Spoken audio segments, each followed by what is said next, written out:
prorrogáveis por mais 10 minutos. Presidente, primeiro queria lhe cumprimentar, presidente Leur, Lomanto, cumprimentar o relator, deputado Alex Manente, cumprimentar todos os integrantes aqui do Conselho de Ética e Decoro Parlamentar, especial nosso companheiro Chico Alencar, representante do PSOL aqui nessa comissão, companheiro Tarcísio, que veio prestar solidariedade, e minha amiga e companheira, representada também num outro processo, deputada Sâmia Bonfim. Não pretendo usar os 30 minutos, mas quero começar, presidente, com um texto do Eduardo Galeano no livro Mulheres, que a minha amiga Luísa Helena, à época senadora, usou, inclusive, o mesmo texto quando da votação da reforma da Previdência, lá em 2003. Chico. Joana, aos 7 anos. Pelo espelho, vê entrar a mãe e solta a espada, que cai com o rumor de um canhão, e dá a Joana tamanho pulo que toda a sua cara fica metida debaixo do chapéu de abas imensas. Não estou brincando, zanga ante o riso da mãe. Livra-se do chapéu e aparecem os bigodões de carvão. Mal navegam as perninhas de Joana nas enormes botas de couro, tropeça e cai no chão e chuta, humilhada, furiosa. A mãe não para de rir. Não estou brincando, protesta Joana com água nos olhos. Eu sou homem. Eu irei à universidade, porque sou homem. A mãe acaricia sua cabeça. Minha filha louca, minha bela Joana, deveria açoitar-te por estas indecências. Senta-se ao seu lado e docemente diz: mais te valia ter nascido tonta, minha pobre filha sabichona, e a acaricia, enquanto Joana empapa de lágrimas a enorme capa do avô. Por que começar com esse poema? Porque ele traz a longa história de luta das mulheres. Aqui, nós estamos falando de uma época em que as mulheres não podiam frequentar sequer escolas, tampouco universidades. Nós, que vimos o Instituto da Ideia das Universidades como espaço de saber e de conhecimento, ser formado no século XI, XII, fomos ter a presença feminina nesses espaços na metade do século passado. Porque tudo na vida das mulheres foi luta. Foi uma luta para poder estudar e uma luta secular, de uma história contada do ponto de vista da perspectiva dos homens, e proibir das mulheres estar no local de estudo. Foi uma luta a trabalhar durante boa parte da história das mulheres, e quando entrou no trabalho, entrou superexplorada, com a carga ainda do trabalho doméstico, que ainda hoje recai majoritariamente sobre as mulheres. O chamado trabalho invisível, que, na verdade, é extremamente funcional e necessário para a reprodução da espécie, para a manutenção da sociedade. O trabalho não pago, quando a gente fala de trabalho doméstico em casa, ou o trabalho mal pago, quando a gente fala de trabalhadoras domésticas ou cuidadoras, em geral, mulheres negras. A luta das mulheres foi enorme para poder se expressar publicamente, escrever, as primeiras que publicaram, que dirá participar da vida política. E nós termos mulheres no parlamento, embora ainda minoritárias, num dos parlamentos que é mais desigual na participação feminina das mulheres em comparação com a nossa proporção na sociedade. Somos 51% da sociedade e menos de 18% dos parlamentos. Por que, desse parlamento, perdão? Por que começar, e embora eu não vá me alongar, nessa larga luta histórica, secular, milenar de resistência das mulheres, porque a Silvia Federici mostra a história da Inquisição como parte de uma estrutura para derrotar a luta das mulheres camponesas contra a expropriação das terras comuns e aprisionar nesse modelo que foi funcional e fundamental para assentar as bases do capitalismo. Então, uma luta secular, milenar, mas porque aqui nós temos um caso claro de uma representação machista contra mulheres que ousaram enfrentar o marco temporal. E essa luta segue, evidentemente. Mas, no dia da votação do marco temporal, nós tivemos mulheres que lutaram, e eu tenho o orgulho de estar entre as mulheres que não aceitou esse projeto que significa um verdadeiro ataque aos povos indígenas, mas nós tivemos muitos homens que lutaram junto com a gente no plenário. Um deputado chegou a me dizer, deputado Albuquerque, mas por que não me representaram se eu cantei junto com vocês? Porque essa representação tinha um cunho, um teor, uma lógica de criminalizar mulheres. Eu, que vos falo, me dirigindo ao colega relator, Sâmia Bonfim, que está aqui do meu lado, que fez a luta junto conosco no marco temporal e depois enfrentou bravamente a CPI do MST, deputada Célia Chacriabá, deputada Érica Cocai, deputada Juliana Cardoso, ambas já absolvidas por esse conselho, felizmente, deputada Talíria Petroni, como expressão de uma tentativa de criminalizar mulheres e, ao mesmo tempo, de intimidar a nossa prática, a nossa atuação parlamentar. Mas o movimento de mulheres não se intimidou. E eu quero, em primeiro lugar, agradecer ao movimento de mulheres, agradecer a solidariedade da campanha Elas Ficam, organizada por diversas organizações feministas do país. Agradecer o abaixo-assinado das Nossas, que coletou milhares de assinaturas em nossas defesas. Agradecer os atos organizados juntos com o MST em vários estados, começando por São Paulo, passando pelo Rio de Janeiro, pelo Rio Grande do Sul, que foi o segundo, depois o meu estado, pelo Distrito Federal, por Belo Horizonte, pelo Rio de Janeiro, por cada um dos estados das representadas. Quero agradecer as milhares de pessoas que compareceram para nos apoiar. Quero agradecer as mais de 200 mil assinaturas em solidariedade aos mandatos dessas parlamentares.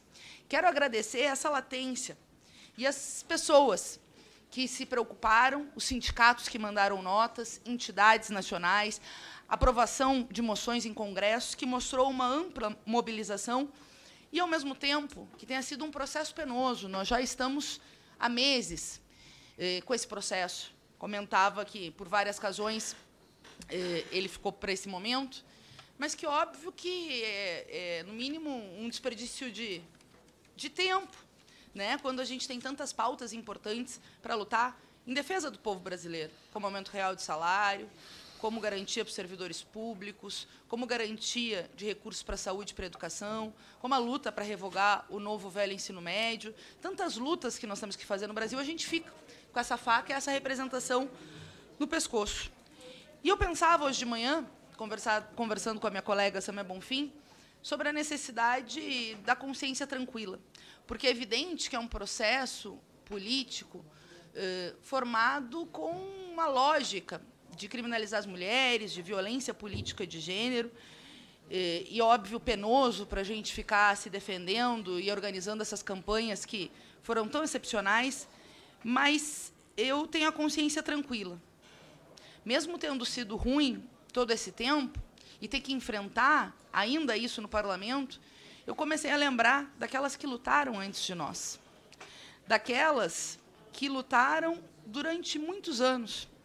Uma luta secular, no caso das mulheres indígenas, que viveram um verdadeiro genocídio lá em 1500 e seguem nos dando aula de resistência 523 anos depois, enfrentando a sanha da devastação ambiental, do desmatamento e protegendo a primeira mulher, que é a Mãe Terra, dita pelas próprias indígenas.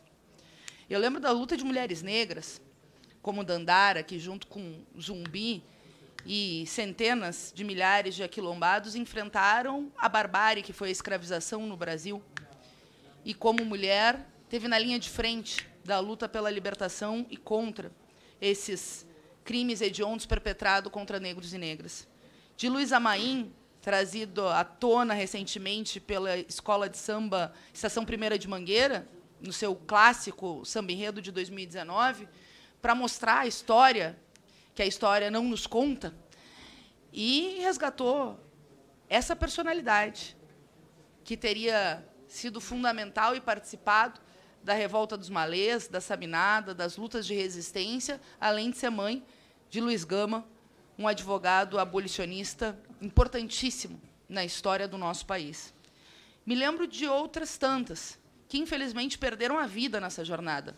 Margarida Alves, que foi uma das primeiras mulheres presidente do Sindicato das Trabalhadoras Rurais de Alagoa Grande, defensora da luta em defesa dos trabalhadores e trabalhadoras, defensora da agricultura familiar, defensora do nosso meio ambiente, e que, infelizmente, foi assassinada no dia 12 de agosto de 1983, a mando do latifúndio, e que segue presente nas mobilizações que, todos os anos, a Marcha das Margaridas tem feito desde 2000, com algumas interrupções de anos, e esse ano juntou 150 mil mulheres em Brasília para homenagear a Margarida Alves e, ao mesmo tempo, dizer que a luta dela segue viva nas nossas lutas.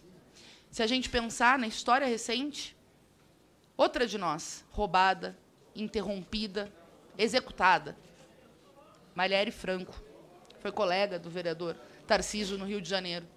Mulher negra, socialista, da periferia, lésbica, defensora dos trabalhadores e dos trabalhadores, e que teve uma vida interrompida num crime bárbaro, que ainda hoje nós seguimos lutando para descobrir quem mandou matar a Marielle Franco. Se a gente pensa na história do movimento das trabalhadoras, vai lembrar de mulheres que muito nos inspiram. Primeiras sindicalistas, mulheres pioneiras no seu tempo em tantas lutas, como Rosa Luxemburgo, assassinada em 13 de janeiro de 1919, uma das principais teóricas e militantes na luta pela Revolução Alemã naquele momento, e que foi brutalmente executada, sendo um dos expoentes de uma luta muito importante. E que, embora há mais de 100 anos desse crime bárbaro, a sua teoria, a sua luta segue viva naqueles que defendem a emancipação da classe trabalhadora, da juventude e dos camponeses.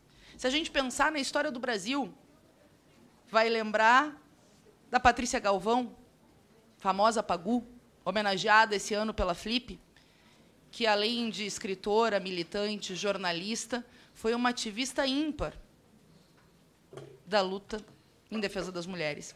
O senhor sabe que ela deve ter sido presa, eu não tenho certeza se 13 ou 16 vezes na vida, por lutar junto com a classe trabalhadora e por defender a emancipação das mulheres. E ela dizia, pelo crime de ser coerente, serei presa quantas vezes forem necessárias. Se pensar em histórias de tantas outras, Berta Lutz, Nísia Floresta, se pensar na história de lideranças que dedicaram uma vida à construção e ao combate à desigualdade de gênero e à luta pela emancipação das mulheres e da classe, e que nos permitiram chegar nesse lugar aqui, inclusive, que eu vos falo, porque sem elas as mulheres não votavam, sem elas as mulheres não podiam ser votadas, sem elas as mulheres não tinham direito à sindicalização, sem elas as mulheres não tinham direito, outras tantas que encabeçaram a luta pelo direito ao estudo, a estudar. Essa vida dedicada à luta das mulheres é, evidentemente, primeiro, o que nos traz até aqui. E, ao mesmo tempo, a vida e o compromisso com o combate ao machismo e à misoginia que faz a gente seguir lutando.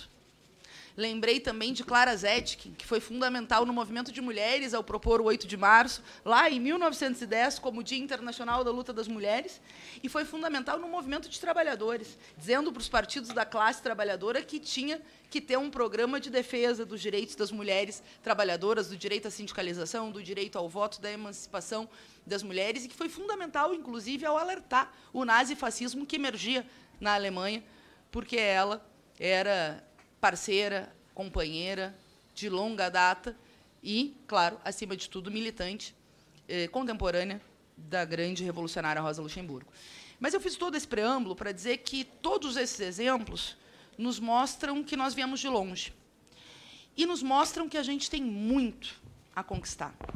Infelizmente, a cada 2 horas, presidente, uma de mulher é assassinada no país por ser mulher, por violência política de gênero. Infelizmente, o ano passado, nós tivemos 72 mil casos notificados de estupro, o que dá um crime a cada 10 minutos, a maioria perpetrado contra crianças e meninas, vítimas de violência sexual. nós ainda recebemos menos que os homens pelo mesmo trabalho, embora tenhamos tido a aprovação da Lei da Igualdade Salarial, que é muito importante. E as mulheres negras chegam a receber 50% do salário dos homens brancos. Nós ainda não temos a garantia e o reconhecimento do trabalho não pago. Aquele trabalho doméstico que ainda é tido como feminino, embora a gente tenha ampliado e muito a defesa da igualdade da divisão de tarefas domésticas, e que é fundamental para cuidar, alimentar, gerir e garantir a reprodução. Eu não sei que barulho é esse. Parece que está chegando um avião aqui. É meu? É o seu. Bom, Ok. mas vamos concluindo, então. Algum machista que se incomodou com o discurso e que está fazendo vibrações.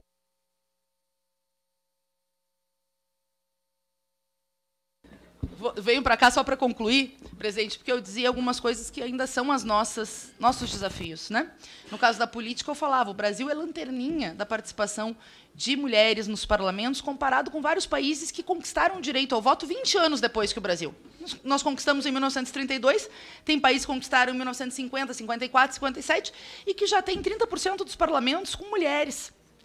E nós estamos na lanterninha na América do Sul, estamos perdendo nas Américas esse triste posto para 2 países, porque, infelizmente, a nossa participação ainda é muito diminuta. E, além disso, sempre vem projetos para descumprir, flexibilizar as poucas políticas públicas para reverter essa desigualdade histórica de mulheres no parlamento, sem contar a violência política de gênero, que várias de nós enfrentam cotidianamente, inclusive essa que vos fala, em ameaças em comissões, em microfones silenciados, em cantadas machistas, em desrespeito e caracterizações. Eu já ouvi por aí, presidente, que as mulheres só servem para procriar. Olha que barbaridade. Já ouvi por aí que nós éramos histéricas porque tínhamos defendido os povos originários no enfrentamento ao marco temporal. Já ouvi por aí que eu não ia acordar no dia seguinte. O senhor imagine, achando que ia me intimidar. Imagine que eu vou me intimidar. Para quem acha que pode nos silenciar, que pode nos intimidar, que pode nos vilipendiar. Não passarão. A luta das mulheres está só começando no sentido de não ser secular e não ter várias pioneiras antes de nós, mas que nós temos muito a alcançar. Eu tenho a convicção que o relatório do deputado Alex Manente será no sentido de reconhecer que esse processo não tem cabimento, que esse Conselho não respaldará um processo machista, misógino, de violência política de gênero, e tenho a convicção de que a ampla maioria dos deputados e deputadas do Conselho de Ética optará por, felizmente, arquivar esse processo esdrúxulo que caiu aqui. Eu agradeço a atenção de todas e todos e, sobretudo, as milhares de mulheres brasileiras que se viram representadas nas nossas lutas no parlamento e que sabem que nós não aceitaremos mais que nos calem, que nos silenciem. Estamos apenas começando e vamos seguir firmes com a luta das mulheres. Ok, Fernanda, deputada Fernanda, pela